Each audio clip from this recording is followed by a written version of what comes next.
أعوذ بالله من الشيطان الرجيم. بسم الله الرحمن الرحيم.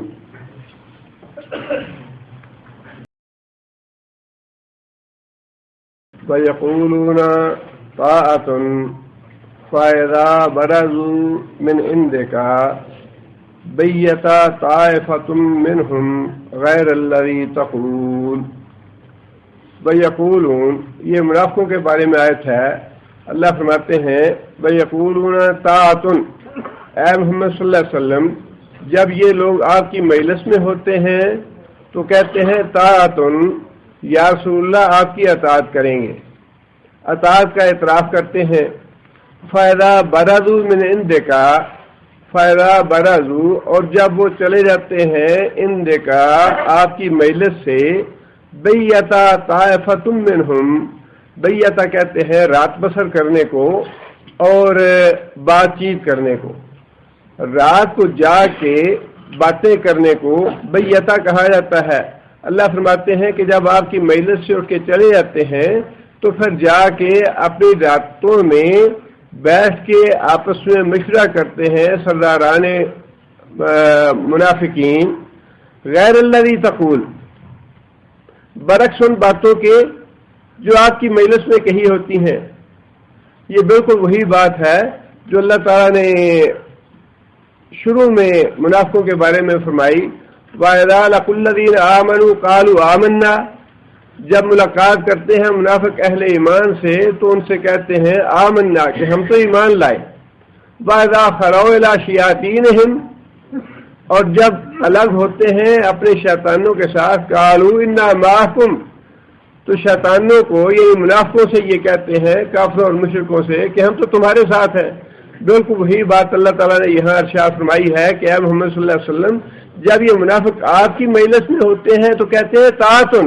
کہ یا رسول اللہ آپ کی اطاعت تو واجب ہے ہم پہ، ہم آپ ہی کی اطاعت کریں گے. لیکن جب آپ کی مجلس سے اٹھ کے جاتے ہیں تو پھر جو کچھ آپ کی مجلس میں باتیں کہی ہوتی ہیں غیر الذی تقول، تو اس سے بالکل برعکس باتیں جا کے کرتے ہیں اپنی مشاورت میں اور اپنی راتوں میں اپنے دوسرے دوستوں کے پاس جا کے اسلام کے خلاف، مسلمانوں کے خلاف، اللہ اور اللہ کے رسول کے خلاف، قرآن کے خلاف باتیں کرتے ہیں کہ ان کے خلاف کیسی سازشیں کرنی ہیں، کس طرح ان کو کمزور کرنا ہے اسلام کو، کس طرح اس کو مٹانا ہے اسلام کو. اللہ فرماتے ہیں کہ اپنی مجلسوں میں جا کے اور باتیں کرتے ہیں اور جب آپ کی مجلس میں ہوتے ہیں تو اور طرح کی باتیں کرتے ہیں. آگے اللہ فرماتے ہیں واللہ یکتب ما یبیتون، واللہ یکتب ما یبیتون، حالانکہ اللہ تعالیٰ لکھتے جا رہے ہیں ما یبیتون، جو کچھ یہ اپنی راتوں کو بیٹھ کے کہتے ہیں، جو مشورے کرتے ہیں راتوں کو بیٹھ کے الگ ہو کے، اللہ فرماتے ہیں کہ اللہ تعالیٰ وہ لکھتے جا رہے ہیں. فَأَعْرِضْ عَنْهُمْ، اب مخاطب ہے نبی صلی اللہ علیہ وسلم، چونکہ نبی صلی اللہ علیہ وسلم کے خلاف یہ سازشیں ہو رہی تھیں اس لیے اللہ تعالیٰ نے فرمایا کہ فَأَعْرِضْ عَنْهُمْ، اے محمد صلی اللہ علیہ وسلم آپ ان کی پرواہ نہ کریں، منافقوں کی، ان سازشوں کی اور ان کے مکر و فریب کی پرواہ نہ کریں. وَتَوَكَّلْ عَلَى اللَّهِ، اور اللہ پہ توکل کریں. وَكَفَى بِاللَّهِ وَكِيلًا، اور کارسازی کے لیے، کام بنانے کے لیے، مدد کرنے کے لیے اللہ کی ذات آپ کے لیے کافی ہے. اس میں ایک تو یک تو وہ کہہ کے اللہ تعالیٰ نے وارننگ دے دی منافقوں کو، اور یہ ہر آدمی کو ذہن میں بات رکھنی چاہیے کہ جو بھی انسان اپنی زبان سے بات نکالتا ہے، جو بھی کام کرتا ہے، اللہ تعالیٰ کے مقرر کیے ہوئے فرشتے اس کو لکھ رہے ہیں. وَإِنَّ عَلَيْكُمْ لَحَافِظِينَ كِرَامًا كَاتِبِينَ يَعْلَمُونَ مَا تَفْعَلُونَ، ہر وقت تمہارے ساتھ کرامن کاتبین موجود ہیں، وہ جو کچھ بھی تم کرتے ہو پوری طرح جانتے ہی نہیں بلکہ ان کو ساتھ ساتھ لکھتے جا رہے ہیں. ما یلفظ من قول الا لدیہ رقیب عتید، کوئی بھی آدمی اپنی زبان سے لفظ ایسا نہیں نکالتا جو لکھا نہ جا رہا ہو، ہر وقت تیار اور موجود فرشتے مستعد ہوتے ہیں اس کی بات کو لکھنے کے لیے۔ لہذا اللہ تعالیٰ نے فرمایا کہ اے محمد صلی اللہ علیہ وسلم آپ ان کی فکر نہ کریں، جو کچھ یہ باتیں اپنی زبان سے کہہ رہے ہیں ہم انہیں لکھتے جا رہے ہیں۔ اور فرمایا کہ جو اصل بات ہے دین کا کام کرنے میں وہ ہے توکل علی اللہ رجوع الی اللہ۔ کافروں کا، مشرکوں کا سازشیں کرنا مسلمانوں کے خلاف یہ کوئی نئی بات نہیں ہے، لیکن مسلمانوں کو ان سے آگاہ تو رہنا چاہیے،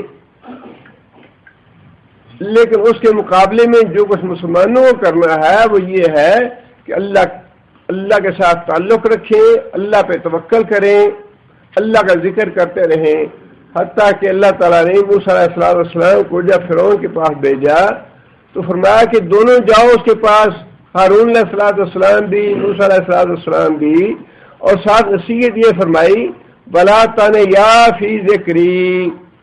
جا کے اس سے بات کرو، اس کو میرا پیغام پہنچاؤ، لیکن جو تمہاری ذمہ داری ہے وہ یہ ہے لا تانے یا فی ذکری، کہ میری ذکر میں، میرے یاد میں، میرے تعلق میں کمی نہ کرنا۔ مسلمان کا جو اصل ہتھیار ہے وہ ہر معاملے میں ہی اللہ سے تعلق، اللہ پہ توکل اور اللہ کی یاد، یہ زبردست ہتھیار ہے جو کافروں سے اور مشرکوں سے مقابلے کے لیے بھی ہے، اور انسان کے اپنے ذاتی معاملات میں بھی جب انسان کو کوئی پریشانی آئے، کوئی رنج ہو، کوئی تکلیف ہو تو اللہ کی یاد جو ہے اس پہ توکل کرنا چاہیے، اس کو زیادہ اور بھی گہرا بنانا چاہیے۔ آگے پھر اللہ تعالیٰ نے یہ بات ارشاد فرمائی، چونکہ قرآن مجید کے بارے میں منافقوں کو یہ یقین نہیں تھا کہ یہ واقعی اللہ کی کتاب ہے۔ کافر اور مشرک جو ہیں ان کا معاملہ تو الگ ہے، انہوں نے تو صاف صاف طور پہ انکار ہی اس لیے کیا کہ یہ اللہ کی کتاب نہیں ہے، لیکن منافقوں کے دل میں بھی جو شک تھا وہ اس وجہ سے تھا کہ قرآن مجید اللہ تعالیٰ کی کتاب نہیں ہے۔ اللہ تعالیٰ نے اس کے بارے میں یہ بات ارشاد فرمائی افلا یتدبرون القرآن، افلا کیا پس نہیں، یتدبرون القرآن یہ لوگ قرآن پہ تدبر کرتے، قرآن مجید کی تلاوت کرنا، قرات کرنا یہ اور بات ہے، قرآن مجید پہ تدبر کرنا یہ اور بات ہے۔ یقرؤون نہیں، اللہ تعالیٰ نے فرمایا کہ افلا یقرؤون القرآن، قرآن مجید کو ہر مسلمان پہ یہ چار باتیں واجب ہیں قرآن مجید کے حوالے سے۔ ایک تو یہ کہ انسان قرآن مجید نازلہ پڑھنا سیکھے، جیسے ہی بچہ پیدا ہو، اور بولنا سیکھے۔ بہقی کی حدیث میں ہے کہ سب سے پہلی بات جو سکھائی جائے بچے کو وہ اللہ کا نام ہونا چاہیے، کلمہ بچے کو سکھانا چاہیے، لا الہ الا اللہ، ابا جی اماں جی سکھانے کی ضرورت نہیں ہے۔ سب سے پہلا کلمہ جو بچے کی زبان پہ آنا چاہیے، اس کو سکھانا چاہیے، وہ اللہ کا لفظ ہونا چاہیے، اور لا الہ الا اللہ کلمہ سکھانا چاہیے بچے کو سب سے پہلے۔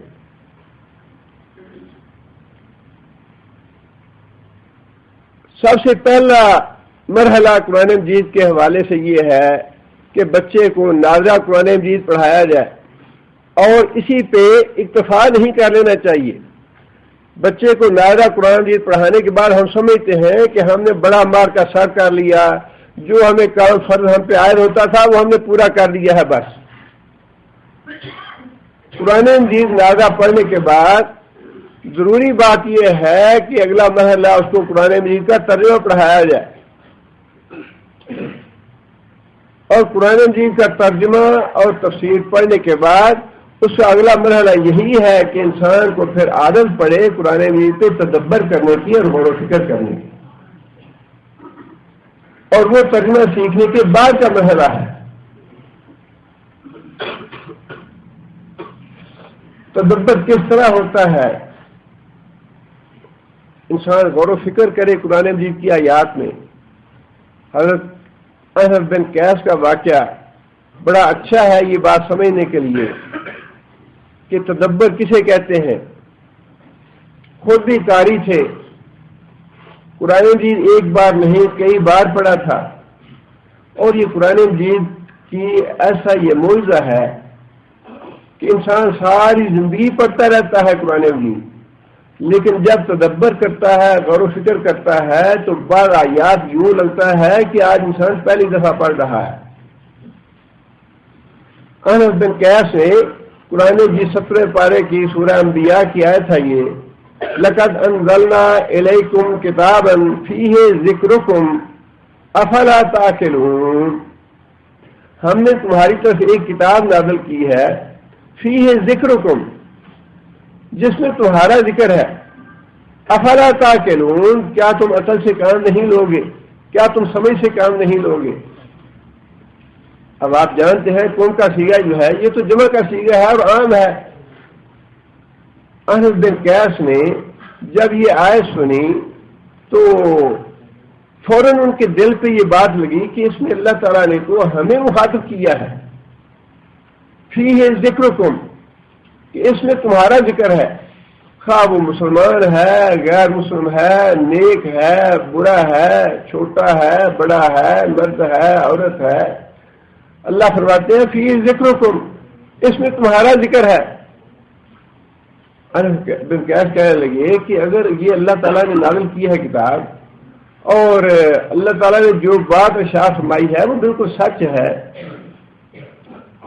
اس میں میرا بھی ذکر ہونا چاہیے. چنانچہ قرآن مجید پہ غور و فکر کرنا شروع کیا، تدبر کیا، مختلف لوگوں کی مختلف حالتیں اس میں پائیں. کہیں تو یہ پڑھا کہ اللہ کے نیک بندے ایسے ہیں تتجافا جنوبہم عن المضاجع، ساری رات ان کے پہلو جو ہے وہ بستروں سے الگ رہتے ہیں، اللہ کے حضور روتے رہتے ہیں، گڑ گڑاتے ہیں،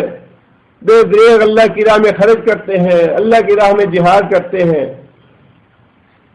حضرت انس بن قیس نے اس طرح کی جتنی بھی آیتیں تھیں وہ ساری آیتیں پڑھیں اور اس کے بعد سوچ میں پڑ گیا کہ کیا میں واقعی ان آیتوں پہ پورا اترتا ہوں. کہنے لگے کہ یہ آیات جو ہے یہ تو بڑے ہی جو اللہ کے متقی اور بڑے اللہ کے مقرب بندے ہیں ان کے لیے ہیں، میں تو ایسا نہیں ہوں. پھر اسی بات پہ غور و فکر کرنے کے لیے قرآن مجید کا مطالعہ شروع کیا اور ان میں ایسے لوگوں کا ذکر سامنے آیا جو کذبوا بآیاتنا، اللہ کی آیتوں کا جھٹلاتے ہیں، تکبر کرتے ہیں، رسولوں کا استہزاء کرتے ہیں اور ایمان نہیں لاتے. کہنے لگے کہ یا اللہ میں پناہ مانگتا ہوں اس بات سے کہ میرا شمار ان لوگوں میں ہو. پھر قرآن مجید میں کچھ ایسے لوگوں کا ذکر پایا جن کے بارے میں اللہ فرماتے ہیں کہ ان کے کچھ اعمال اچھے ہیں، کچھ اعمال برے ہیں. جب ان سے کوئی گناہ ہو جاتا ہے وہ اللہ سے توبہ اور استغفار کرتے ہیں، اللہ کی طرف رجوع کرتے ہیں، پھر ان سے گناہ ہو جاتے ہیں، پھر اللہ کے حضور توبہ اور استغفار کرتے ہیں. انس بن قیس کہنے لگے کہ ہاں میں نہ تو بہت ہی اللہ کے مقرب بندوں میں سے ہوں اور نہ ہی میں اللہ کی آیتوں کا انکار کرنے والوں میں سے ہوں یا تکبر کرنے والوں میں سے ہوں. البتہ یہ جن لوگوں کا اللہ نے ذکر فرمایا ہے کہ ان کے کچھ اعمال ملے جلے ہوتے ہیں، کچھ نیکیاں بھی ہیں، کچھ گناہ بھی ہیں، اور جب ان سے گناہ ہو جاتے ہیں تو اللہ کے حضور توبہ استغفار کر لیتے ہیں،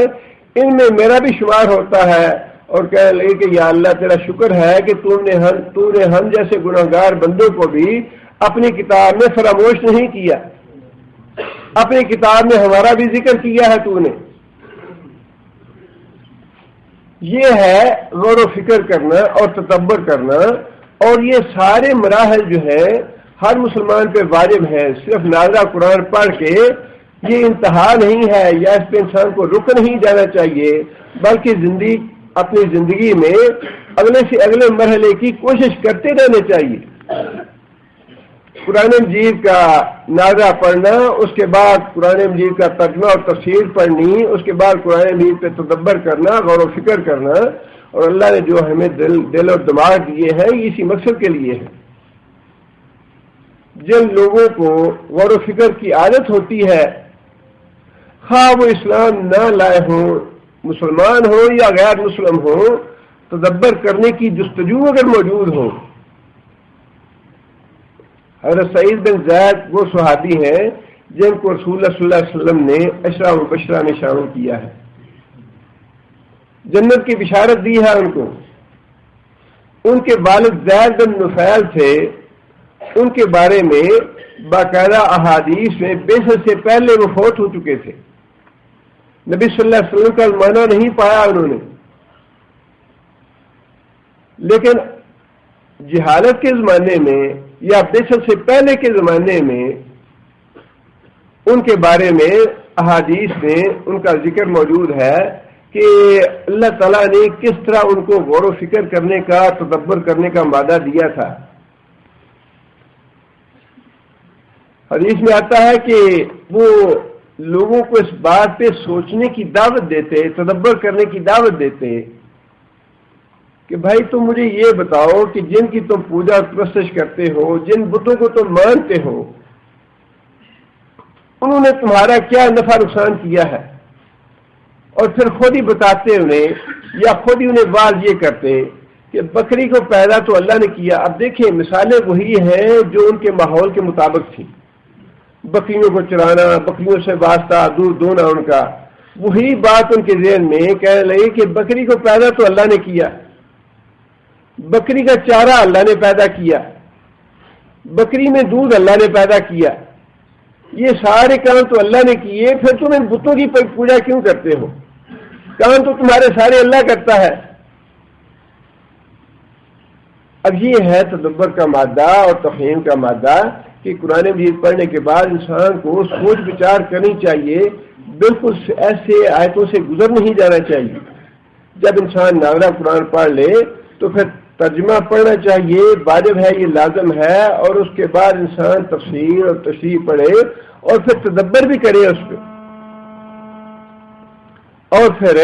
اس کا اگلا مرحلہ یہ ہے کہ جتنی اللہ تعالیٰ ہمت اور توفیق عطا فرمائے اس قرآن مجید کو دوسروں تک پہنچانے کی کوشش کی جائے۔ اور یہ تدبر جو ہے ظاہر ہے کہ ہر انسان اپنے اپنے علم کی استطاعت کے مطابق ہی کرے گا۔ یہ تدبر ہر انسان جو علماء فضلاء ہے وہ اپنے علم اور فضل کے مطابق اس پہ تدبر کریں گے، جو ایک عام آدمی ترجمہ پڑھتا ہے، تفسیر پڑھتا ہے، وہ اپنے علم کے مطابق اس میں تدبر کرے گا۔ لیکن اس سے دوسری جو بات معلوم ہوتی ہے وہ یہ ہے کہ کیونکہ تدبر کرنے کا اللہ نے حکم دیا ہے، اس لیے اجتہاد کا دروازہ اللہ نے بند نہیں رکھا۔ اجتہاد جو فقہا کرتے ہیں، مجتہدین کرتے ہیں، ان کی شرائط تو علماء نے مقرر کر دی ہیں کہ اجتہاد کرنے والا آدمی جو ہے اس میں کون کون سی صفات ہونی چاہیے، کون کون سی خوبیاں ہونی چاہیے، اس کے علم کا معیار کیا ہونا چاہیے۔ لیکن اجتہاد کا دروازہ نہیں اللہ نے بند کیا کہ نہیں جو کچھ فلاں نے کہہ دیا بس اس سے آگے اب تم اپنے عقل سے کچھ نہ سوچو۔ جو ائمہ کرام نے اجتہاد کیا وہ اپنی جگہ پہ بہت ہی اہم ہے۔ جو احادیث آ گئیں، جو نصوص آ گئیں، جو قرآن مجید کی آیات ہمارے پاس پہنچ گئیں، وہ اپنی جگہ پہ واضح ہے۔ جہاں تک نص کا معاملہ ہے، خواہ وہ قرآن کی ہو یا حدیث کی ہو، اس میں اجتہاد کی گنجائش نہیں ہے، نہ ہی اجازت ہے۔ لیکن جہاں کہیں نصوص خاموش ہوں، اللہ اور اللہ کے رسول کی طرف سے کسی بات کی وضاحت نہ کی گئی ہو، وہاں پہ علماء کو، مجتہدین کو کتاب و سنت کی روشنی میں اجتہاد کرنے کی اجازت ہی نہیں، بلکہ اس کا حکم ہے کہ تدبر کرو قرآن مجید میں۔ اور اجتہاد کا دروازہ جو ہے وہ قیامت تک کے لیے کھلا ہے۔ جو کتاب و سنت کا علم رکھنے والے لوگ ہیں انہیں عوام کے مسائل کے بارے میں غور و فکر کر کے عوام کی رہنمائی کرنی چاہیے ہر زمانے میں۔ ہر زمانے میں نئے سے نئے مسائل پیدا ہوتے رہتے ہیں، سامنے آتے رہتے ہیں، اسی لیے اس کا دروازہ بند نہیں کیا گیا اتحاد کا، بلکہ حکم دیا کہ علماء فضلاء جو ہے، جو آنے والے مسائل ہیں یا جو پہلے زمانے میں مسائل نہیں تھے، ان کے بارے میں بھی غور و فکر کریں اور عوام کی رہنمائی کریں۔ لیکن یہاں مضمون کے حوالے سے، سیاق و سباق کے حوالے سے یہ بات کہیں منافقوں کو جا رہی ہے جو قرآن مجید کے کتاب اللہ ہونے سے انکار کرتے تھے کہ یہ اللہ کی کتاب نہیں ہے۔ اللہ تعالیٰ نے اس کی دلیل یہ دی ہے، کتاب اللہ ہونے کی دلیل یہ ہے، وَلَوْ كَانَ مِنْ عِنْدِ غَيْرِ اللَّهِ، وَلَوْ كَانَ، اور اگر ہوتا، من عند غیر اللہ، غیر اللہ کی طرف سے، اگر یہ قرآن محمد صلی اللہ علیہ وسلم کی تصنیف ہوتا یا کسی اور انسان کی تصنیف ہوتا، لَوَجَدُوا فِيهِ اخْتِلَافًا كَثِيرًا، لَوَجَدُوا، تو لوگ پاتے، فیہ، اس قرآن میں، اختلافاً کثیرا، بہت زیادہ اختلاف۔ اس کی وجہ کیا ہے؟ اگر یہ کسی انسان کی تالیف ہوتی، انسان کی کتاب ہوتی، تو اس میں بہت سے اختلافات آ جانے تھے۔ اس کی وجہ یہ ہے کہ انسان کے اوپر مختلف مراحل گزرتے ہیں اس کی زندگی کے۔ ایک مرحلہ وہ ہوتا ہے جب انسان بالکل بچہ ہوتا ہے، اس زمانے میں انسان کے سمجھ بوجھ، انسان اس کے خیالات مختلف ہوتے ہیں۔ جب انسان جوان ہوتا ہے تو اس وقت انسان کی سوجھ بوجھ اور ہوتی ہے، اس کے خیالات بدل جاتے ہیں، اور جب انسان جوانی سے بڑھاپے میں آتا ہے تو پھر اس کے خیالات میں، اس کی سوجھ بوجھ میں پختگی آ جاتی ہے۔ اپنی جوانی کے زمانے سے مختلف اس کے خیالات ہو جاتے ہیں، بعض اپنی ہی چیزوں کو انسان برا سمجھنے لگتا ہے اور افسوس کرتا ہے کہ بھائی بچپن اور جوانی میں میں یہ غلط اور برے کام کرتا تھا، حالانکہ یہ بات جو ہے یہ یوں ہونی چاہیے، اچھا کام یہ ہے، یہ کام برا ہے۔ اور پھر انسان جس جگہ رہتا ہو اس کے حالات بھی انسان کی سوچ کو متاثر کرتے ہیں۔ پاکستان میں رہنے والے کی سوچ اور ہوگی، سعودی عرب میں رہنے والے کی سوچ بدل جائے گی، مصر میں رہنے والے کی سوچ بدل جائے گی۔ جہاں کہیں انسان رہتا ہے اس ملک کے حالات بھی اس سوچ پہ اثر انداز ہوتے ہیں۔ اور پھر اس کے علاوہ انسان کے جو وقتی جذبات ہیں وہ بھی انسان کو سوچ بدلتے ہیں۔ انسان غصے کی حالت میں ہے، اس کی سوچ اور طرح کی ہے، جب انسان نارمل حالات میں ہوگا اس کی سوچ اور طرح کی ہوگی۔ مختلف یہ فیکٹر ہیں، عناصر ہیں یا عوامل ہیں جو انسان کی سوچ پہ اثر انداز ہوتے ہیں۔ اللہ نے فرمایا کہ اگر یہ غیر اللہ کی طرف سے ہو، قرآن مجید کسی انسان کی طرف سے ہو، تو پھر اس میں بہت سے اختلاف آ جانے چاہیے، اور اس کے بڑے اسباب موجود ہیں کہ انسان کی سوچ میں اختلاف پیدا ہوتا رہتا ہے۔ انسان کی سوچ مختلف مراحل میں، مختلف جگہوں پہ بدلتی رہتی ہے، لیکن قرآن کا معاملہ ایسا ہے کہ اللہ تعالیٰ نے نبی صلی اللہ علیہ وسلم کی بعثت مبارک سے لے کر قیامت تک کے لیے ایک ہی قرآن مجید نازل فرمایا، اور اس میں مختلف اوقات میں مختلف مضامین نازل فرمائے، سارے مضامین کا مجموعہ بن گیا، 23 سال میں نازل ہوا۔ 23 سال کے دوران کہیں بھی یہ ضرورت محسوس نہیں کی گئی کہ اس میں فلاں جگہ پہ رد و بدل ہونا چاہیے، اس میں ترمیم ہونا چاہیے، اور اگر کہیں کوئی آیت اللہ فرماتے ہیں کہ ہم نے منسوخ کرنے کی ضرورت محسوس کی تو اسے اچھی آیت اس میں شامل کر دی۔ یہ اللہ تعالیٰ نے دلیل دی ہے اس بات کی کہ یہ قرآن مجید کسی انسان کی طرف سے نہیں ہو سکتا۔ اور عرب جو تھے انہوں نے خود اس بات کی، جب وہ کلام سنتے تھے تو اس بات کی تعریف کرتے تھے کہ یہ کلام ایسا ہے کہ کوئی شاعر نہیں لکھ سکتا، کوئی ادیب یا کسی بڑے سے بڑے ذہین و فتین آدمی سے یہ توقع نہیں ہو سکتی کہ وہ اس طرح کا کلام لکھے۔ حضرت طفیل دوسی یمن سے آئے، حرم میں آ کے قریش مکہ سے ملے، اپنے قبیلے کے سردار تھے۔ قریشیوں نے حضرت طفیل کے ذہن میں یہ بات ڈال دی کہ یہ آدمی جادوگر ہے، یہ کلام ایسا سناتا ہے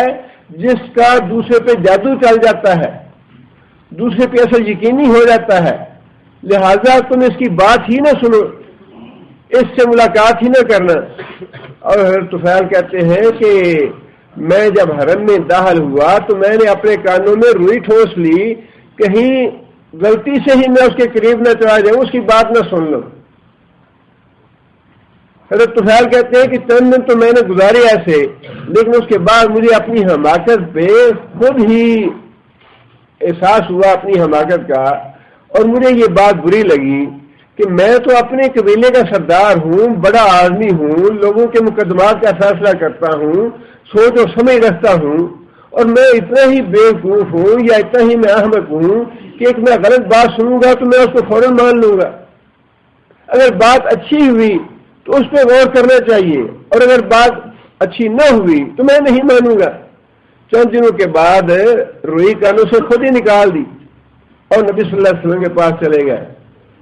نبی صلی اللہ علیہ وسلم کے پاس گئے تو کہنے لگے کہ آپ محمد صلی اللہ علیہ وسلم آپ کیا بتاتے ہیں، کیا کہتے ہیں، کس بات کی دعوت دیتے ہیں؟ نبی صلی اللہ علیہ وسلم نے خطبہ پڑھا، خطبے کے بعد قرآن مجید کی چند آیات پڑھی، کہنے لگا کہ یا رسول اللہ مجھے پھر پڑھ کے سنائیے۔ پھر سنی آیتیں، دوسری دفعہ سنی، پھر تیسری دفعہ خود کہہ کے آیتیں سنی۔ کہنے لگے کہ واللہ یہ تو بڑا عجیب و غریب کلام ہے، یہ تو کسی انسان کا کلام نہیں ہو سکتا۔ قرآن مجید سنا تو مسلمان ہو گیا، کہنے لگے کہ یہ ہے وہ چیز جس کے بارے میں لوگ کہتے ہیں جادو، جادو ہے یہ جادو تو نہیں ہے۔ یہ خود بات تسلیم کرتے تھے کہ یہ کسی انسان کا لکھا ہوا نہیں، لیکن وہی جو ضد اور حد درمی تھی اس وجہ سے تسلیم کرنے کو تیار نہیں تھے کہ ہماری چودراہٹیں ختم ہو جائیں گی، ہماری سرداریاں ختم ہوں گی، اور ہمیں اس آدمی کے آگے ساتھ جھکانا پڑے گا جس کے پاس بلال اور ابو ذر غفاری اور صاحب رومی جیسے غلام اور تیسرے درجے کے آدمی آ کے بیٹھتے ہیں، انہی کے ساتھ ہمیں بھی بیٹھنا پڑے گا اور ان کے آگے آ کے ہمیں سر جھکانا پڑے گا۔ اللہ تعالیٰ نے اس کی دلیل یہ دی کہ اگر یہ کسی انسان کی لکھی ہوئی کتاب ہوتی تو پھر اس میں بہت سے اختلاف تمہیں مل جاتے، اور آج بھی کافر لوگ اس پہ اعتراض کرتے ہیں کہ قرآن مجید میں بہت سے اختلاف ہیں، قرآن مجید کی غلطیاں نکالنے کی کوشش کرتے ہیں، اعتراض کرتے ہیں، لیکن حقیقت یہ ہے، پہلی بات تو یہ ہے کہ جب انسان تعصب کو دل میں رکھتے ہوئے پڑے گا تو اس سے گمراہی ہوگی۔ وہ تو قرآن نے خود کہہ دیا یضل بہ کثیرا ویہدی بہ کثیرا۔ جو آدمی کھلے دل کے ساتھ غیر جانبدار ہو کے ہدایت حاصل کرنے کی نیت سے پڑے گا اس کو اللہ ضرور ہدایت دیں گے۔ اور اللہ تعالیٰ نے قرآن مجید میں ہر طرح کی باتیں ارشاد فرما دی ہیں، ہدایت کی باتیں بھی ہیں اور گمراہی کی باتیں بھی اللہ نے رکھ دی ہیں۔ جس نے گمراہ ہونا ہے وہ گمراہ ہو، جس نے ہدایت لینی ہے وہ ہدایت پہ آئے۔ اللہ تعالیٰ نے سورہ الرحمن میں یہ بات ارشاد فرمائی فَيَوْمَئِذٍ لَا يُسْأَلُ عَنْ ذَنبِهِ إِنسٌ وَلَا جَانٌ۔ فَيَوْمَئِذٍ لَا يُسْأَلُ عَنْ ذَنبِهِ إِنسٌ وَلَا جَانٌ۔ کیا مطلب اس کا؟ قیامت کے دن انسانوں سے، خواہ وہ جنوں میں سے ہو یا انسانوں سے،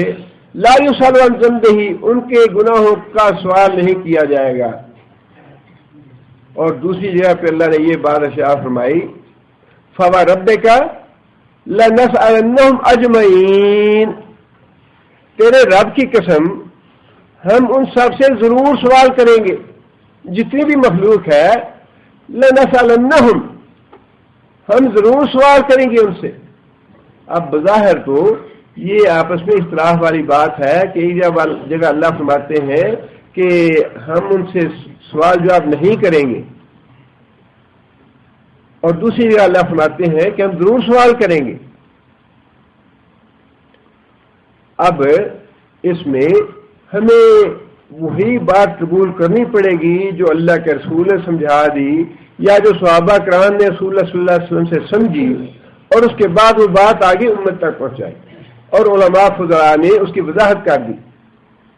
وہ یہ ہے کہ اللہ کے رسول نے فرمایا کہ جو کٹے کافر ہوں گے، ابو جہل اور ابو لہب جیسے، ان سے تو ان کا حساب کتاب لینے کا، ان سے سوال جواب کرنے کی اللہ کا ضرورت نہیں ہے، انہیں تو اٹھا کے سیدھا جہنم میں ڈالا جائے گا کہ تمہارے گناہ اتنے واضح ہیں، اور قیامت کے دن وہ خود بھی اپنے گناہوں کا اعتراف کریں گے۔ فاعترفوا بذنبہم، اپنے گناہوں کا اعتراف کریں گے۔ لو کنا نسمع ونعقل ما کنا فی اصحاب السعیر، کہ اگر ہم عقل سے کام لیتے اور بات کو پوری طرح سن لیتے تو آج ہم جہنم میں نہ جاتے۔ فرمایا کہ ان کو تو بغیر سوال جواب کے جہنم میں ڈال دیا جائے گا۔ اور جن لوگوں کو اپنے اعمال کے بارے میں تذبذب ہوگا، شک ہوگا، تأمل ہوگا، پتہ نہیں ہمارا نتیجہ کیسا نکلتا ہے، 51 آتے ہیں یا 49 آتے ہیں، حضرت عبداللہ بن مسعود فرماتے ہیں کہ قیامت کے میزان جو ہے ایک ذرے سے بزل اور ہلکا ہو جائے، ایک ذرہ جو عمل کا ہے اس سے میزان یا بزل ہو جائے گا یا ہلکا ہو جائے گا۔ 49 ہو گیا تو ناکام ہو گیا، 51 ہو گیا تو کامیاب ہو گیا، اور اگر 50 ہو گیا برابر ہو گیا تو آراف والوں میں سے ہو گیا۔ اور ایسی ہی بات چیزیں، اور پھر سوال جواب ان سے ہوں گے جن کو اپنے بارے میں تذبذب ہوگا، یا جن کو فی الواقعی حساب کتاب کی ضرورت ہوگی کہ ان کی نیکیاں زیادہ ہیں یا ان کی برائیاں زیادہ ہیں، ان سے جن کی نیکیاں بھی ہوں گی اور برائیاں بھی ہوں گی، اور جن کی ساری زندگی دین کی مخالفت سے، دین کے استہزاء سے، اللہ اور اللہ کے رسول کی دشمنی سے بری ہوگی، انہیں سوال کرنے کی کیا ضرورت ہے؟ وہ تو بالکل واضح ہے کہ یہ جہنمی ہے، اللہ نے دنیا میں ان کے لیے فیصلہ فرما دیا کہ یہ جہنم میں جانے والے ہیں۔ اس لیے قرآن مجید کی کسی آیت میں کوئی تضاد نہیں ہے۔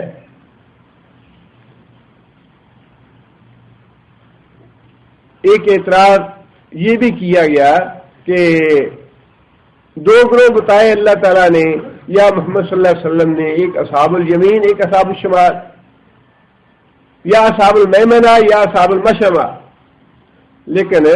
سورہ واقعہ میں محمد صلی اللہ علیہ وسلم بھول گیا کہ میں نے دو ہی گروہ قیامت کے دن بتائے ہیں۔ سورہ واقعہ میں محمد صلی اللہ علیہ وسلم نے ایک تیسرا گروہ بھی بتا دیا، فالسابقون السابقون اولئک المقربون، ایک گروہ جو ہے وہ سبقت لینے والوں کا ہوگا۔ تو یہاں محمد صلی اللہ علیہ وسلم بھول گئے کہ باقی جگہوں پہ قرآن مجید میں تو میں نے دو گروہ کا ذکر کیا ہے کہ قیامت کے دن دو ہی گروہ ہوں گے، لیکن سورہ واقعہ میں محمد صلی اللہ علیہ وسلم نے بھول کے تیسرے گروہ کا ذکر بھی کر دیا۔ حالانکہ بات جو ہے وہ بالکل واضح ہے کہ یہ محض اندھا پن ہے اور تعصب کی بات ہے۔ اس بیوقوف کو یہ پتہ نہیں، اعتراض کرنے والے کو، کہ اگر اس اعتبار سے گروہ بنائے جائیں تو قیامت کے دن کامیاب ہونے والوں کے تو 100 گروہ بتائے نبی صلی اللہ علیہ وسلم نے۔ فرمایا کہ جنت کے 100 درجے ہیں، اور سارے کے سارے درجے جو ہیں وہ اہل جنت سے بڑے ہوں گے،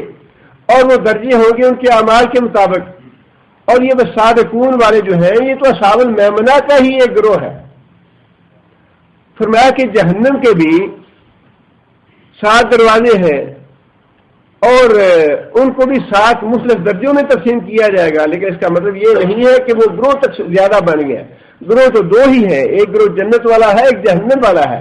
آگے ان کے A گریڈ ہے، B گریڈ ہے، C گریڈ ہے، مختلف گریڈ ہیں ان کے۔ تو اس کا مطلب یہ نہیں کہ محمد صلی اللہ علیہ وسلم بھول گئے، بھولے نہیں ہیں، بلکہ یہ اللہ کی قرآن ہے، اور اللہ کو خوب معلوم ہے لا یضل ربی ولا ینسا، میرا رب نہ چوکتا ہے نہ بھولتا ہے۔ اللہ نے جو کچھ لکھا ہے، جو کچھ فرمایا ہے، جہاں کہیں فرمایا ہے، وہ پورے کا پورا اللہ کے علم میں ہے۔ اس لیے اللہ نے فرمایا کہ اگر یہ کسی انسان کی طرف سے لکھی ہوئی کتاب ہوتی تو اس میں بے شمار اختلافات آ جاتے، لیکن یہ اللہ کی طرف سے ہے، لہذا اس کتاب میں کوئی اختلاف نہیں ہے۔ آگے فرماتے ہیں اللہ تعالیٰ وَإِذَا جَاءَهُمْ أَمْرٌ مِّنَ الْأَمْنِ أَوِ الْخَوْفِ أَذَاعُوا بِهِ، یہ بھی منافقوں کے بارے میں ہے کہ جب کوئی امن کی خبر، امر سے مراد ہے یہاں پہ خبر، اذا جاءہم امر، جب کوئی پہنچتی ہے خبر ان کے پاس، من الامن، امن کی، امن سے مراد ہے خوش کرنے والی، تسکین دینے والی، عدل خوف یا پھر خوف اور ڈر پیدا کرنے والی خبر، پریشان کرنے والی خبر، سکون دینے والی، اطمینان دینے والی خبر سے مراد ہے جہاں کہیں مسلمانوں کا غلبہ ہو جائے، مسلمانوں کو فتح نصیب ہو جائے، اور پریشان کرنے والی، خوف دلانے والی خبر سے مراد جہاں کہیں مسلمانوں کو شکست ہو جائے، وہ بری خبر ہے، اور امن والی خبر جو ہے وہ اچھی خبر ہے۔ اللہ فرماتے ہیں کہ منافقوں کا معاملہ یہ ہے کہ جب کوئی اچھی خبر آتی ہے تب بھی، اور جب کوئی بری خبر آتی ہے تب بھی، اذاعوا بہ، اس کو فوراً پھیلا دیتے ہیں، فوراً پھیلا دیتے ہیں۔ اگر خدا خواستہ شکست کی خبر ہو تو لوگوں کے حوصلے اس سے پست ہوں، لوگوں کے حوصلے ٹوٹیں، اور اگر کوئی فتح کی خبر ہو اس کو اتنا بڑھا چڑھا کے پیش کیا جائے کہ جب اصل صورتحال سامنے آ جائے تو لوگ یہ کہیں اچھا جی یہ تو ایسے ہی لوگوں کو بتاتے ہیں غلط باتیں، صحیح بات نہیں بتاتے لوگوں کو۔ یہ منافقوں کی ایک تدبیر تھی، جس طرح یہ تدبیر تھی کہ رات کو ایمان لاؤ اور دن کے وقت پھر جاؤ اسلام سے، صبح کے وقت ایمان لاؤ شام کو پھر جاؤ، تاکہ لوگ یہ کہیں کہ ہاں اگر یہ ایمان سچا دین، اسلام سچا دین ہوتا تو یہ جو عالم فاضل لوگ ہیں یہ کیوں پلٹ کے واپس آتے اپنے دین میں۔ اسی طرح ہی یہ بھی ان کی ایک پالیسی تھی، پروپیگنڈا تھا کہ جیسے ہی کوئی خبر آتی، جھوٹی خبر ہوتی یا سچی خبر ہوتی، فوراً اس کو پھیلا دیتے۔ لیکن آگے اللہ تعالیٰ نے اہل ایمان کو اس بات کی نصیحت فرمائی کہ جب بھی کوئی خبر آئے تو بجائے اس کے کہ تم خود اس کو پھیلا دو لوگوں میں، فوراً اس خبر کو عام کر دو۔ فرمایا کہ وَلَوْ رَدُّوهُ إِلَى الرَّسُولِ، اگر وہ اس خبر کو خواہ وہ اچھی تھی یا بری پلٹا دیتے، إِلَى الرَّسُولِ، طرف رسول کی، وَإِلَى أُولِي الْأَمْرِ، اور جو خبر والے ہیں، خبر کے لائق ہیں، جو امر والے ہیں، جو حکمران ہیں، حکومت والے ہیں، اگر ان کے پاس پہنچا دیتے، منہم، ان میں سے، لوگوں میں سے، لَعَلِمَهُ الَّذِينَ، تو جان لیتے وہ لوگ، يَسْتَنبِطُونَهُ مِنْهُمْ، استنباط کہتے ہیں کسی بات کی تہ تک پہنچنا۔ ویسے کنواں جب کھودا جاتا ہے تو زمین کی جو آخری مٹی نکالی جاتی ہے اس کو استنبط کہتے ہیں، مٹی جو کنویں کھودنے کے لیے نکالی جاتی ہے اسی سے ہے کسی بات کی تہ تک پہنچنا۔ اگر خبر آتی اچھی یا بری تو مسلمانوں کو حکم یہ ہے کہ خود اس کو پھیلانے کی بجائے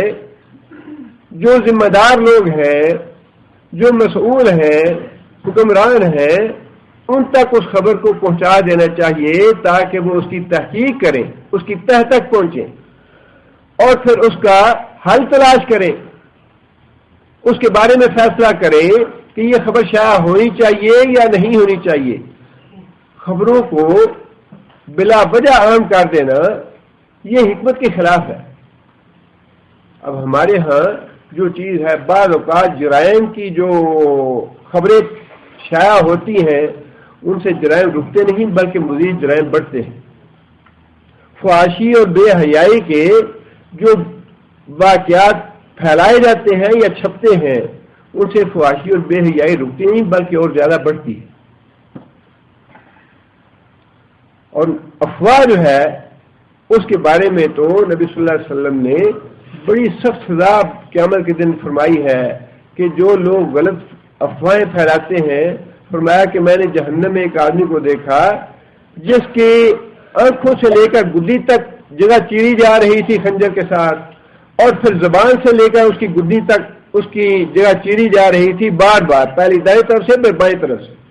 اور میں نے جب فرشتوں سے پوچھا کہ یہ کون آدمی ہے جس کو اتنی سخت سزا دی جا رہی ہے، تو نبی صلی اللہ علیہ وسلم کو بتایا گیا کہ یہ وہ آدمی ہے جو ایک جھوٹی خبر سنتا تھا یا ایک جھوٹی خبر بناتا تھا اور پھر جا کے لوگوں میں اس کو بیان کر دیتا اور وہ ساری دنیا میں پھیل جاتی، غلط افواہ پھیلانے والا آدمی، اتنی سخت سزا ہے اس کی۔ اور نبی صلی اللہ علیہ وسلم نے فرمایا کہ جو آدمی کوئی بات سنے اور اس کو منن آگے تحقیق کے بغیر بیان کر دے، اس آدمی کے جھوٹا ہونے کے لیے یہ بات کافی، اور جس بات کے بارے میں پتہ چل جائے یہ بات جھوٹی ہے اس کو تو آگے کرنا ہی نہیں چاہیے۔ فرمایا کہ وہ آدمی صرف جھوٹوں میں سے ایک جھوٹا ہے جو جھوٹی بات کو آگے پھیلاتا ہے یا جھوٹی بات آگے کرتا ہے۔ جب انسان کو معلوم ہو جائے یہ بات جھوٹی ہے وہ بات تو آگے کرنی نہیں چاہیے، اور جس کے بارے میں علم نہ ہو یا تو انسان اس بات کو روک لے، بیان ہی نہ کرے، یا پھر اگر بیان کرنی ہو تو تحقیق کر کے بیان کرے۔ زبان کے فطروں میں سے بہت بڑا فطرہ ہے یہ، اور اسی کی اللہ تعالیٰ نے اصلاح فرمائی کہ جو کمزور ایمان کے لوگ ہیں یا جو پکے ایمان کے لوگ ہیں ان کا طرز عمل یہ ہونا چاہیے کہ جب کوئی بات ایسی سن لیں جس کا تعلق سارے مسلمانوں کے ساتھ ہو، پوری سوسائٹی کے ساتھ ہو، تو اس کو منن فوراً بیان نہیں کر دینا چاہیے۔ اور یہ معاملہ انسان کی اپنی ذاتی زندگی میں بھی ایسا ہی ہونا چاہیے۔ بہت سے واقعات ایسے ہوتے ہیں جن کے ساتھ کسی دوسرے آدمی کی عزت وابستہ ہوتی ہے، کسی کی اولاد کا معاملہ ہے، کسی کے ذاتی معاملات ہیں، کسی کی بیوی کا معاملہ ہے۔ اگر خدا نخواستہ کوئی ایسی بات غلط جو ہے وہ کسی دوسرے تک پہنچتی ہے اس کو پھیلانا نہیں چاہیے، اس کو دوسروں تک پہنچانا نہیں چاہیے، اپنی زبان کو روک کے رکھنا چاہیے، اور اگر ضرورت ہو بھی اس کو بیان کرنے کی تو پھر ایسے آدمی تک وہ بات پہنچانی چاہیے جو اس کا کوئی حل نکال سکتا ہو، یا جو ذمہ دار ہو، یا جس کو پہنچانے میں کوئی فائدہ حاصل ہوتا ہو۔ اس لیے اللہ کے رسول نے فرمایا کہ منافق جو ہیں ان کا کام یہ ہے بلا سوچے سمجھے بلا تحقیق وہ خبریں پھیلا دیتے ہیں، اور اہل ایمان کو یہ چاہیے کہ اگر کوئی ایسی خبر ان کو معلوم ہو تو وہ اس کو اللہ کے رسول کے پاس پلٹا دیں، اور اللہ کے رسول نہ موجود نہ ہو تو پھر جو اولی الامر ہیں، جو ذمہ دار اصحاب ہیں، ان تک اس بات کو پہنچانا چاہیے تاکہ وہ اس کی تہ تک پہنچیں اور اس کا حل تلاش کریں۔ ولولا فضل اللہ علیکم ورحمتہ، ولولا اور اگر نہ ہوتا فضل اللہ اللہ کا فضل، علیکم تمہارے اوپر، ورحمتہ اور اس کی رحمت، لتبعتم الشیطان الا قلیلا، تو پھر تم میں سے اکثر لوگ شیطان کے پیچھے لگ جاتے۔ لتبعتم الشیطان، تم شیطان کی پیروی کرتے، الا قلیلا مگر تھوڑے آدمی بچتے شیطان کی پیروی کرنے سے۔ یہاں پہ اللہ کا فضل اور اللہ کی رحمت سے کیا مراد ہے؟ بلاولا فضل اللہ علیکم ورحمتہ، اگر اللہ کا فضل اور اللہ کی رحمت تمہارے اوپر نہ ہوتی، ہاں یہاں مراد یہ ہے نبی صلی اللہ علیہ وسلم جب تک موجود تھے دنیا میں حیات تھے اس وقت تک وہ اللہ کا فضل تمہارے درمیان موجود تھے، اور تمہارے مسائل حل کرنے کے لیے، ایسی باتوں پہ غور و فکر کرنے کے لیے ان کی ذات تمہارے درمیان موجود تھی، اور جب ان کی ذات تمہارے درمیان موجود نہ رہی تو پھر کون فضل ہے اللہ کا؟ پھر اللہ کا قرآن اور نبی صلی اللہ علیہ وسلم کی حدیث، کتاب و سنت جو ہے وہ اللہ کے فضل کے طور پہ تمہارے درمیان موجود ہیں، جو تمہاری رہنمائی کرنے والے ہیں۔ اپنی حیات میں اللہ کے رسول رہنمائی کرنے والے تھے، اور جب اللہ کے رسول دنیا سے رخصت ہو گئے تو پھر رہنمائی کرنے والی چیز کون سی ہے؟ اللہ قرآن اور اللہ کے رسول کی حدیث۔ اور اس کو اللہ نے فضل بتایا کہ یہ اللہ کا فضل ہے تمہارے اوپر رہنمائی حاصل کرو، یا تو اللہ کے رسول سے جب تک وہ زندہ ہے، اور جب وہ رخصت ہو گیا تو پھر اس کے بعد کتاب و سنت سے رہنمائی حاصل کرو، وہ اللہ کا فضل ہے تمہارے اوپر۔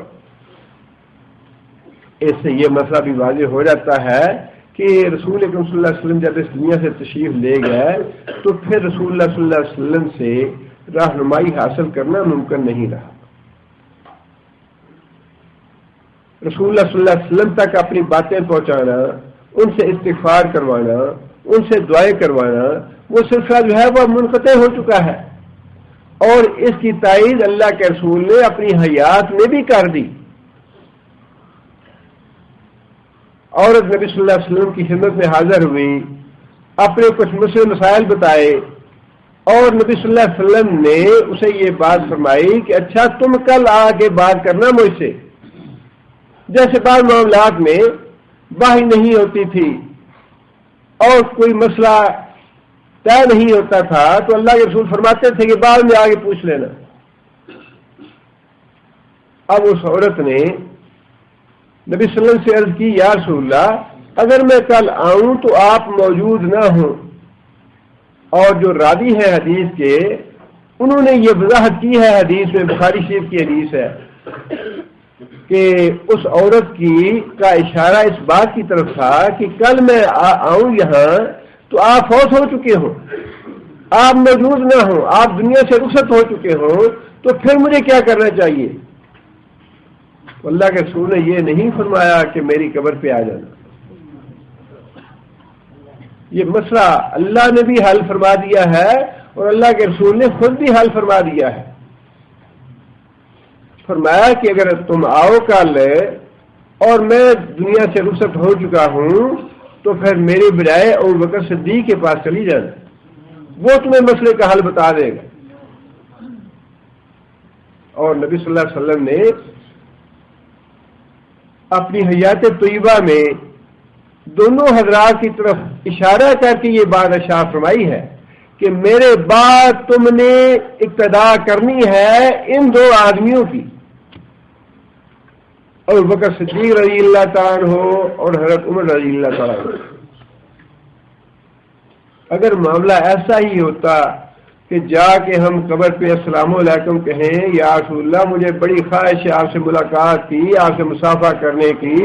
اور قبر سے ہاتھ باہر آ جائے اور سارے لوگ دیکھیں کہ مصافحہ کیا نبی صلی اللہ علیہ وسلم نے، اگر معاملہ ایسا ہی ہوتا تو یہ ساری باتیں کہنے کی اللہ کے رسول کو کیا ضرورت تھی کہ میرے بعد اقتدا کرنا ان دو آدمیوں کی جب میں دنیا سے چلا جاؤں، پھر میں تمہارے درمیان موجود نہیں ہوں گا تمہاری رہنمائی کرنے کے لیے۔ اور اس عورت کو یہ بات کہنے کی ضرورت کیا تھی کہ اگر تم آؤ اور میں موجود نہ ہوں تو میرے بعد حضرت ابوبکر کے پاس چلی جانا۔ اور علماء کو یہ وضاحت کرنے کی ضرورت کیوں پیش آئی کہ یہاں اللہ کے فضل سے مراد نبی صلی اللہ علیہ وسلم کی زندگی میں اللہ کے رسول ہے رہنمائی کرنے والے، اور نبی صلی اللہ علیہ وسلم کی حیات طیبہ کے بعد فضل سے مراد اللہ کا قرآن ہے، نبی صلی اللہ علیہ وسلم کی حدیث ہے۔ اس لیے کہ جب نبی صلی اللہ علیہ وسلم اس دنیا سے رخصت ہو گئے تو ان پہ بھی اسی طرح موت واقع ہوئی جس طرح عام انسان پہ موت واقع ہوتی ہے۔ انکا میتن فانہم میتون، جس طرح دوسرے موت ان سے موت واقع ہوتی ہے، انکا میتن، اے محمد صلی اللہ علیہ وسلم آپ بھی ویسے ہی اس دنیا سے جانے والے ہیں۔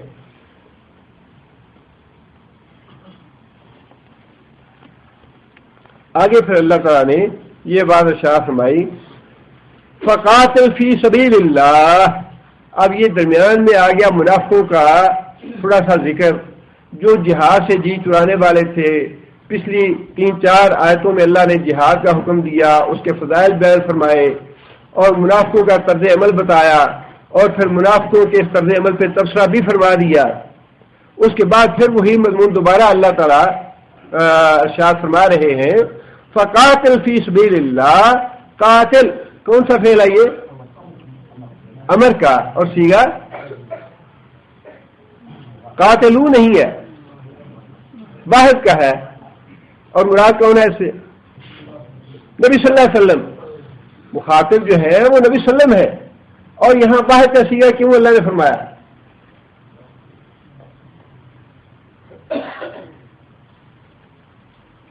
منافق جو تھے ان کا جی چراتا تھا جہاد سے ڈرتے تھے، خوف کھاتے تھے. غزوہ احد کے بعد کی باتیں ہیں، ایسے پہلے غزوہ احد کے حوالے سے ہی آیتیں آئی ہیں جہاد کی. غزوہ احد میں منافقین 300 کی تعداد میں الگ ہو گئے تھے جہاد سے. اللہ تعالیٰ نے منافقوں کو جتلانے کے لیے حکم دیا باہر کے سیغے میں کہ اے محمد صلی اللہ علیہ وسلم اور کوئی سارے کے سارے جہاد سے انکار کر دیں. یہ تو 300 آدمی ہیں جنہوں نے جہاد سے انکار کیا ہے. اگر 1000 کے 1000 آدمی بھی جہاد سے انکار کر دیتے، اگرچہ 700 آدمی تو پکے مسلمان تھے جنہوں نے اپنی جان مال سب کچھ اللہ کی راہ میں قربان کرنے کا پکا وعدہ کیا ہوا تھا اور کر کے دکھا دیا انہوں نے احد میں. لیکن اس کے باوجود چونکہ وارننگ دینی تھی منافقوں کو، جنہوں نے یہ سمجھا کہ ہم نے اپنی جانیں بچا لی ہیں، ہم نے اپنا فائدہ دیکھا ہے، اللہ تعالیٰ نے ان کو ذلیل کرنے کے لیے اور ان کو وارننگ دینے کے لیے باہر کے سیغے میں حکم دیا نبی صلی اللہ علیہ وسلم کو کہ اے محمد صلی اللہ علیہ وسلم اگر سارے لوگ بھی جہاد سے انکار کر دیں تو اللہ کی راہ میں جہاد کرتا رہو، کوئی بھی تمہارے ساتھ نہ ملے، کوئی بھی تمہارے ساتھ شریک نہ ہو. اور اس آیت کا شان نزول یہ ہے، غزوہ احد میں جب ختم ہوا تو ابو سفیان نے چیلنج دیا کہ اگلے سال بدر کے مقام پہ دوبارہ لڑائی ہوگی. بدر تو بھولا نہیں آج تک کافروں کو، اور قیامت تک بدر نہیں بھولے گا انہیں. اور وہی آگ جو تھی ابو سفیان کے سینے میں بھڑک رہی تھی کہ بدر میں ہمارے ساتھ کیا ہوا. مزہ تو تب ہے کہ بدر میں ہی مسلمانوں کے ساتھ ایسا معاملہ ہو جیسا احد میں ہوا ہے، اور سے کلیجہ ٹھنڈا نہیں ہوا، اس لیے کہ احد تو دوسری جگہ تھی، جو بدر میں ہوا ہمارے ساتھ اسی جگہ پہ ہونا چاہیے تب کلیجہ ٹھنڈا ہوتا ہے. اس لیے احد کے بعد ابو سفیان نے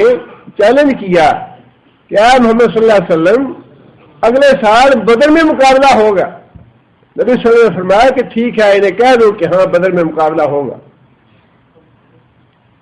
صحابہ نے جواب دے دیا کہ ٹھیک ہے بدر میں مقابلہ ہوگا ہمارا اگلے سال. سال تو بڑی جلدی گزر گیا، لیکن اللہ کرنا ایسا ہوا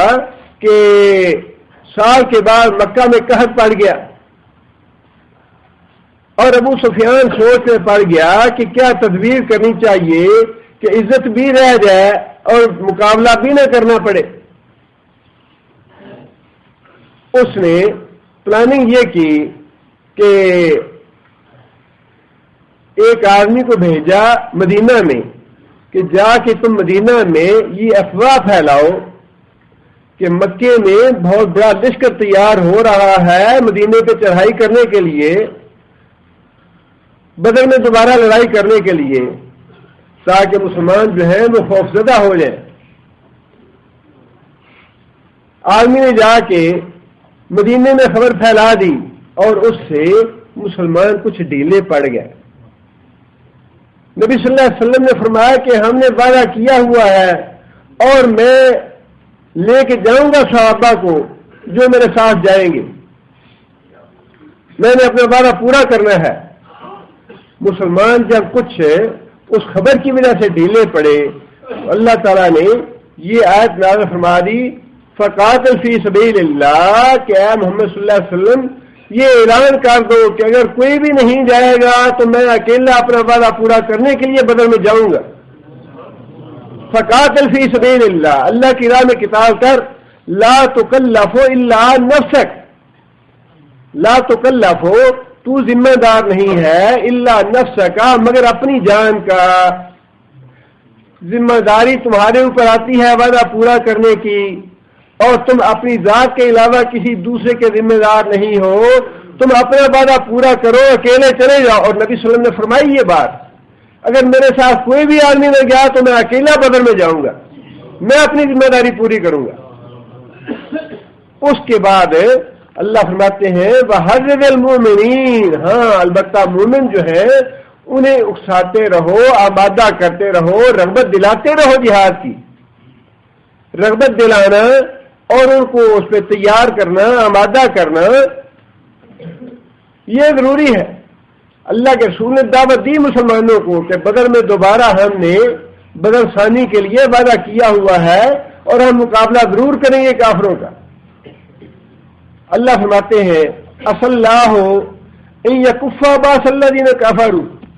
اصل لا بعید نہیں کہ اللہ تعالی یکفا روک دے باس الذین کفروا طاقت کو جنہوں نے کفر کیا، کمزور کر دے کافروں کی طاقت کو۔ بعید نہیں کہ تم اپنے عزم پہ قائم رہو، تم جہاد کے لیے نکلو، اور ممکن ہے کہ اللہ تعالیٰ کافروں کی طاقت کمزور کر دے، اور اللہ نے طاقت کمزور کر کے دکھا دی۔ قحط پڑ گیا مکہ میں اور نکلنے کو جی نہیں چاہ رہا تھا ابو سفیان کا بھی اور دوسرے کافروں کا بھی، اسی وجہ سے انہوں نے یہ تدبیر کی کہ مدینے میں جا کے یہ خبر پھیلاؤ تاکہ مسلمان بھی نہ نکلیں اور ہم کچھ آگے جا کے ہمیں جنگ نہ کرنی پڑے، واپس پلٹ آئیں۔ اللہ نے فرمایا کہ تم اپنے عزم پہ قائم رہو، اپنے وعدے پہ قائم رہو، اور مسلمانوں کو ترغیب دلاؤ جہاد کے لیے، اور اگر کوئی بھی نہ جائے تو آپ تو اپنی ذات کے علاوہ کسی دوسرے کے ذمہ دار نہیں ہیں، اکیلے چلے جاؤ جہاد کے لیے۔ اور جب یہ خبر آئی مدینہ میں کہ کافروں کے ہاں بڑا لشکر تیار ہو رہا ہے، تو نبی صلی اللہ علیہ وسلم نے خود بھی یہ بات کہی حسبنا اللہ و نعم الوکیل۔ اور حدیث میں آتا ہے کہ جو ایماندار مسلمان تھے جنہوں نے نبی صلی اللہ علیہ وسلم کے ساتھ جانے کا پکا عہد کیا ہوا تھا، انہوں نے بھی یہ بات کہی کہ حسبنا اللہ و نعم الوکیل، اللہ ہمارے لیے کافی ہے اور وہی ہمارا کارساز ہے۔ فرمایا کہ یہ کلمات کہنے کے بعد اللہ کافی ہو گیا محمد صلی اللہ علیہ وسلم کے لیے بھی اور مسلمانوں کے لیے بھی، اور ہوا یہ کہ رسول اکرم صلی اللہ علیہ وسلم 1500 کی تعداد لے کے، وہ جو جنگی احد تھا اس وقت کتنے آدمی تھے؟ 1000 تھا آدمی، ان میں سے بھی 300 منافق الگ ہو گئے، 700 باقی رہ گئے، اور بدر ثانی کے لیے اللہ کے رسول 1500 آدمی لے کے نکلے، بدر میں پہنچے۔ اور جب ابو سفیان نے سنا کہ لشکر مدینہ کا بدر میں پہنچ گیا ہے، اس کی ہمت نہیں پڑی نکلنے کے لیے، کافروں کو اپنا لشکر لے کے نکلا مکہ سے، لیکن چند میل آنے کے بعد اس کے بعد اپنے ہی لوگوں کو کہنے لگا کہ لوگوں دیکھو آج کل کھیت ہمارے خالی ہو گیا ہے، کھانے پینے کے لیے کچھ نہیں ہے، اونٹنیوں کا دودھ خشک ہو گیا ہے، ہمارے پینے کے لیے دودھ نہیں ہے، ایسے میں لڑائی کرنا عقل مندی کی بات نہیں، لہذا واپس چلتے ہیں۔ اور مفسرین نے اور تاریخ کی کتابوں میں لکھنے والوں نے لکھا ہے کہ کسی ایک آدمی نے بھی اس کی بات پہ اعتراض نہیں کیا، سارے کے سارے فوراً واپس جانے کے لیے آمادہ ہو گئے، جبکہ مسلمان جو تھے 1500 کی تعداد میں بدر میں جا کے پورا ایک ہفتہ قیام کیا، انہوں نے انتظار کرتے رہے کافروں کا، لیکن کافر وہاں نہیں پہنچے۔ تو اللہ تعالیٰ نے اپنی وہ بات پوری کر کے دکھا دی کہ بعید نہیں کہ اللہ کافروں کا زور توڑ دے۔ اصل چیز جو ہے وہ ہے امتحان لینا۔ اللہ لحومھا ولا دماؤھا، مطلوب یہ تھا کہ ابراہیم علیہ السلام اپنے بچے کو ذبح کرنے کے لیے تیار ہوتے ہیں یا نہیں ہوتے۔ اللہ نے دیکھا تیار ہو گئے، بچہ لینا مطلوب نہیں تھا، بچہ اللہ نے خود بچا لیا۔ وہی بات اللہ فرماتے ہیں کہ تم تیار ہو جاؤ، کافروں کا زور اور قوت میں توڑوں گا۔ اللہ نے صرف امتحان لینا ہے ہمارے ایمان کا۔ ایمان کیسا ہے؟ ایمان کچا ہے تو فوراً وہ نکھر کے الگ ہو جائے گا، کھڑا کھوٹا الگ ہو جاتا ہے، کون ایمان پہ قائم ہے، کون ایمان میں کمزور ہے یا منافق ہے۔ آگے فرمایا واللہ اشد باسن واشد تنکیلا، یہ بات یاد رکھو کہ طاقت اور قوت میں، لڑائی میں اللہ سے بڑھ کے سخت اور طاقت والا کوئی نہیں ہے۔ واللہ اشد باسن، اللہ تعالیٰ سب سے زیادہ طاقتور ہے لڑائی لڑنے میں، کافروں کی طاقت اور قوت توڑنے میں اللہ تعالیٰ بہت قوی ہے۔ واشد تنکیلا، اور اللہ تعالیٰ سزا دینے میں بھی بڑے قوی ہیں، بڑے سخت ہیں۔ آگے پھر اللہ تعالیٰ نے چونکہ جہاد کے حوالے سے لوگوں کو ترغیب دلانا، لوگوں کو تیار کرنے کا معاملہ تھا، لہذا اس بارے میں اللہ تعالیٰ نے یہ بات ارشاد فرمائی، میں یشفع شفاعتن، جو آدمی یشفع شفاعت کرے، شفاعتن حسنتن، اچھی سفارش۔ اچھی سفارش سے مراد کیا ہے؟ جہاد کے لیے لوگوں کو رغبت دلانا۔ جہاد کا ذکر ہو رہا ہے پچھلی آیت میں، قتال کا ذکر ہو رہا ہے پچھلی آیت میں، اور اس کا تعلق بھی اسی آیت کے ساتھ ہے کہ جو آدمی فرمایا کہ حرض المومنین، مومنوں کو رغبت دلاؤ اس کام کے لیے، اور آگے فرمایا کہ جو بھی آدمی جہاد کے لیے لوگوں کو تیار کرے گا، لوگوں کو رغبت دلائے گا، لوگوں کو سفارش کرے گا، حکم دے گا لوگوں کو کہ اللہ کے رسول کے ساتھ جہاد کرو نکل کے، اللہ فرماتے ہیں یکن لہو نصیب منہا، یکن ہوگا لہو واسطے اس کے، نصیب حصہ ثواب کا، منہا اس سے، جتنے ثواب ملے گا جہاد کرنے والے کو اتنا ہی ثواب جہاد کی رغبت دلانے والے کو ملے گا۔ تحریر کے ذریعے، تقریر کے ذریعے جیسے بھی ہو سکے لوگوں کو ابھارنا چاہیے جہاد کے لیے، اور فرمایا کہ جو بھی یہ کام کرے گا، جہاد کی رغبت دلائے گا، جہاد کے لیے آمادہ کرے گا لوگوں کو، اللہ فرماتے ہیں اس کی نیکی ہمارے یہاں ضائع نہیں ہوگی، اس کو اس کا اجر و ثواب ملے گا، جتنا ثواب ملے گا جہاد کرنے والے کو اتنا ہی ثواب سفارش کرنے والے کو ملے گا۔ جہاد کی تیاری کرانے کے لیے، جہاد کی رغبت دلانے کے لیے، آمادہ کرنے کے لیے جو بھی کام کرے گا اس کو بھی ثواب ملے گا۔ وَمَن یشفع شفاعۃ سیئۃ، اور جو کوئی بری سفارش کرے گا، بری سفارش سے مراد جہاد سے لوگوں کے حوصلے پست کرنا، جہاد سے لوگوں کو روکنا۔ جو آدمی لوگوں کو جہاد سے روکنے کی کوشش کرے گا، لوگوں کے حوصلے پست کرنے کی کوشش کرے گا، یکن لہو کفل، اس کو اس کے گناہ کا حصہ بھی ملے گا۔ جو جہاد سے رک جائے گا اس کو بھی گناہ ہوگا، اور جو جہاد سے روکنے والا ہے اس کو بھی اس کا حصہ ملے گا۔ جس طرح نیکی کی رغبت دلانے والے کو حصہ ملتا ہے نیکی کا، اسی طرح برائی کی رغبت دلانے والے کو، برائی پہ آمادہ کرنے والے کو بھی اس برائی کا گناہ ملتا ہے۔ وَكَانَ اللَّهُ عَلَى كُلِّ شَيْءٍ مُقِيتًا، اور اللہ تعالی ہر چیز پہ نگران ہے۔ اور آیت جو ہے وہ عام ہے، اس سے مراد کوئی دوسری سفارش بھی ہو سکتی ہے۔ اگر کوئی آدمی کسی آدمی کی خیر اور بھلائی کے لیے، آدمی کمزور ہے، مقابلے میں طاقتور آدمی ہے، وہ اپنا جائز حق وصول نہیں کر پا رہا، اور کوئی آدمی طاقت والا، کوئی آدمی جو یہ کام کر سکتا ہے اس کمزور آدمی کا ساتھ دے، اس کے ساتھ چلا جائے اور اس کا جائز حق دلوانے کے لیے اس کی سفارش کر دے، تو فرمایا کہ وہ جو آدمی اس کو حق دے گا اس کو تو ثواب ملنا ہی ہے اس سفارش کے ذریعے، لیکن جو سفارش کرنے والا ہے ثواب اس کو بھی ملے گا۔ اور اسی طرح ہی اگر کوئی بری سفارش کرتا ہے، کسی نے چوری کی اور پکڑا گیا، اور وزیر صاحب چلے گیا اس کو چھڑانے کے لیے کہ یہ تو ہمارا بھتیجا ہے، یہ ہمارا بھانجا ہے، اس کو چھوڑ دو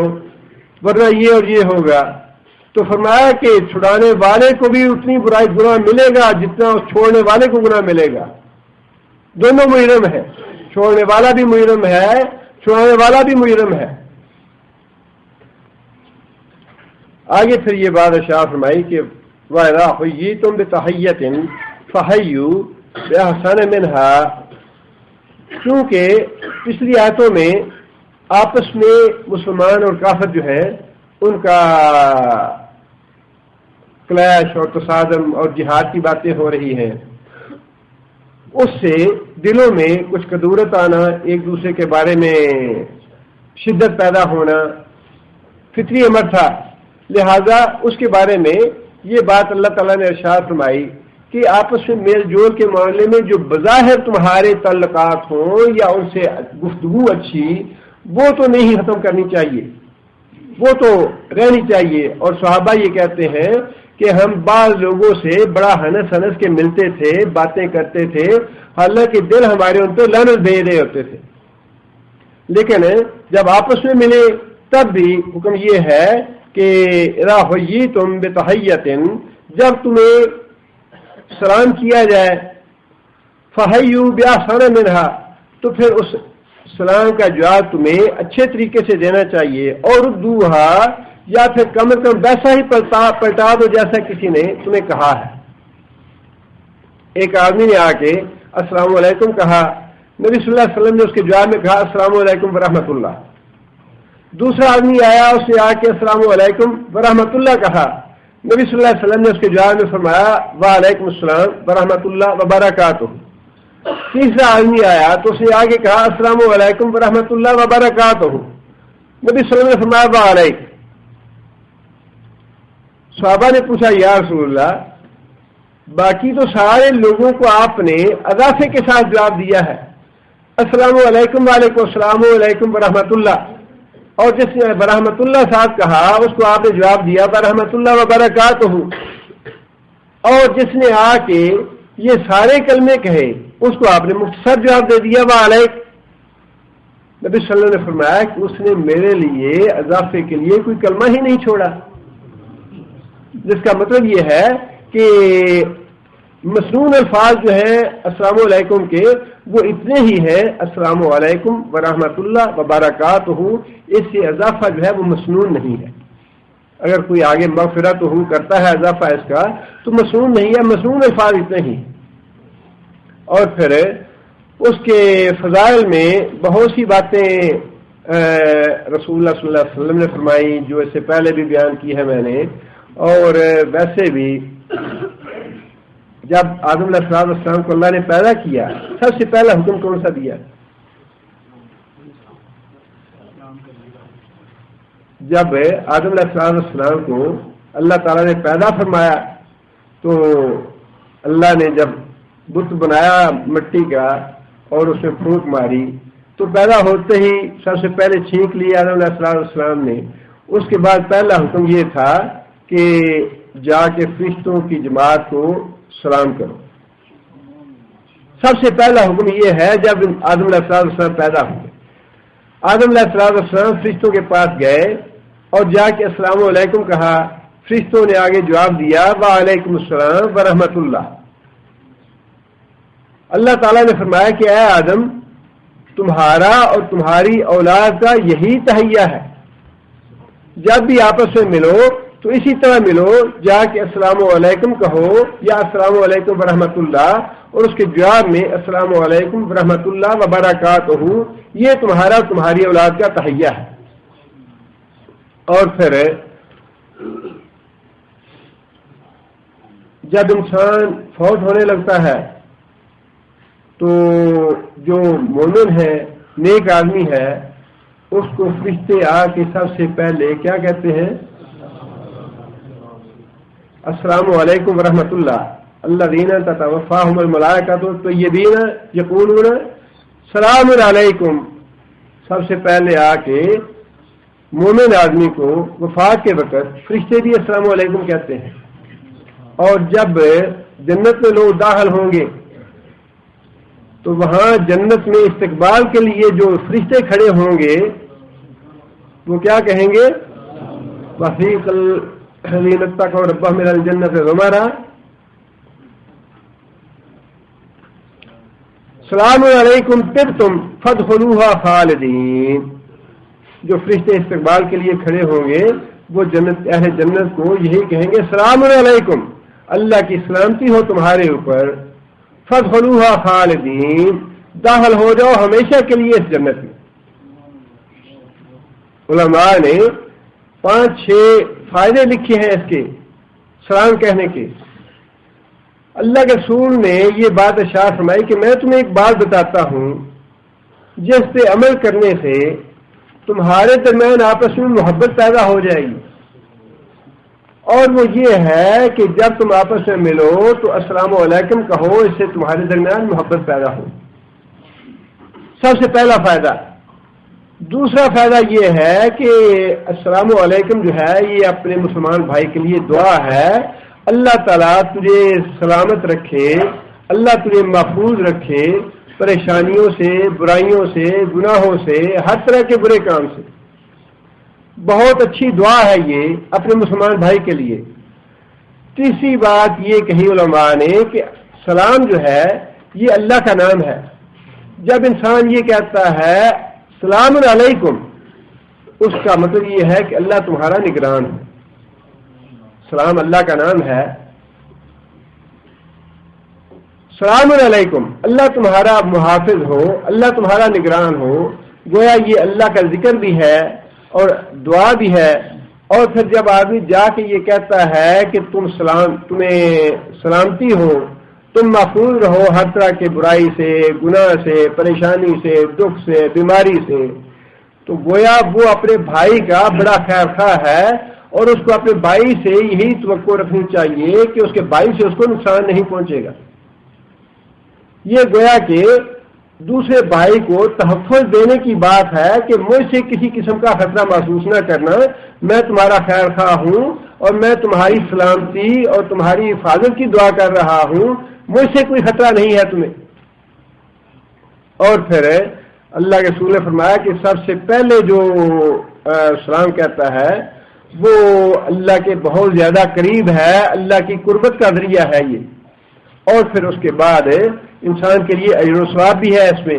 10 نیکیاں بھی ہیں، 20 بھی ہیں، 30 بھی ہیں۔ اس کے 5-6 فوائد بتائے علماء نے کہ سلام کہنا جو ہے وہ کتنا مفید ہے اور کتنے فائدے ہیں اس کے لیے مسلمان کے لیے۔ لہذا یہ فرمایا کہ پہلی بات تو یہ ہے کہ جو سلام کہے اس سے اچھے انداز میں سلام کہو، اور اگر اچھے انداز میں نہیں تو ویسا ہی جیسا اس نے کہا۔ اور قرآن و حدیث کی آیات سے اور نبی صلی اللہ علیہ وسلم کی احادیث سے علماء نے یہ بات بتائی ہے کہ سلام کہنا تو سنت ہے، لیکن سلام کا جواب دینا وہ واجب ہے۔ اگر سلام کا جواب نہ دے کوئی آدمی تو وہ گنہگار ہے۔ سلام کہنا وہ سنت ہے، لیکن سلام کا جواب دینا یہ واجب ہے، اور اس کی اہمیت کی وجہ سے ہی نبی صلی اللہ علیہ وسلم نے بہت زیادہ اس کی تاکید فرمائی، افشوا السلام، کہ سلام کو آپس میں زیادہ سے زیادہ پھیلاؤ۔ اللہ تعالیٰ ہمیں نیک عمل کرنے کی توفیق عطا فرمائے۔ السلام علیکم ورحمۃ اللہ وبرکاتہ۔